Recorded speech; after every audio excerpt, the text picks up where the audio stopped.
হে everyone, আসসালামু আলাইকুম। অনেকদিন পর একটা ডেইলি ব্লগ নিয়ে চলে আসলাম। আজকে ভিডিওটা শুরু করছি হচ্ছে অনেক অনেক খাবারের আয়োজন নিয়ে। তো এই সবগুলো কিন্তু আমার শাশুড়ি মায়ের রান্না করা।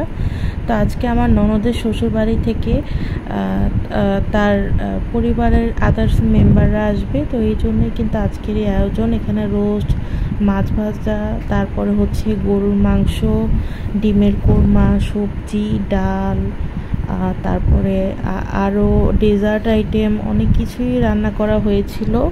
তো এই ভিডিওগুলো আর কি আমি নিচ্ছিলাম খাবার সার্ভের আগেই। শাশুড়ি মা আমার সুন্দর করে রান্না করে রাখছে সব কিছু। তো মা বলতেছিল যে ভিডিওগুলো সুন্দর করেই নাও।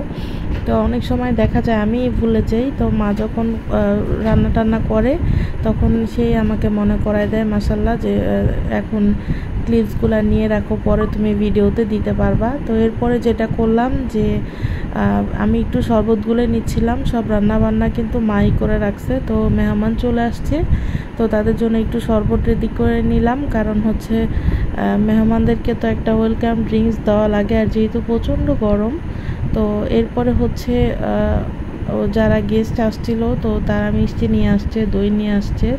তো সেগুলো মা বলতেছিল যে নাও আমি ওপেন করি, তুমি একটু ভিডিও করো।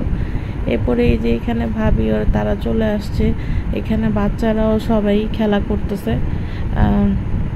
আমাদের গেস্ট বেশি মানুষ ছিল না, বাট হচ্ছে আমাদের 5-6 জন, কিন্তু আমাদেরই ফ্যামিলি অনেক বড়। আমাদের ননদ, দেবরা, বাচ্চা কাচ্চারা সবাই একসাথে হলে ঘর ভরা মানুষ এমনিই হয়ে যায়। তো এখানে বাচ্চারা খেলাধুলা করতেছিল, তো আমি একটু ক্লিপস নিচ্ছিলাম। এরপরে টেবিলে হচ্ছে যারা ছেলেরা পুরুষদেরকে আগে খাবার দিয়ে দেওয়া হয়েছিল, তো এখানে সার্ভ করার আগে আমি একটু ভিডিও নিয়ে নিলাম। খাওয়া শেষে হচ্ছে মার হাতের জর্দা, তারপরে হচ্ছে পায়েস, তারপরে মিষ্টি, এইসব আইটেমও দিয়ে দিয়েছিলাম। এখানে হচ্ছে আমার ননদের শ্বশুর আর কাকা তারা খাওয়া দাওয়া করতেছিল।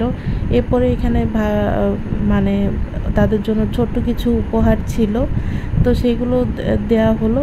তো সেদিন এতটুকুই রেকর্ড করতে পেরেছি। So thanks for watching.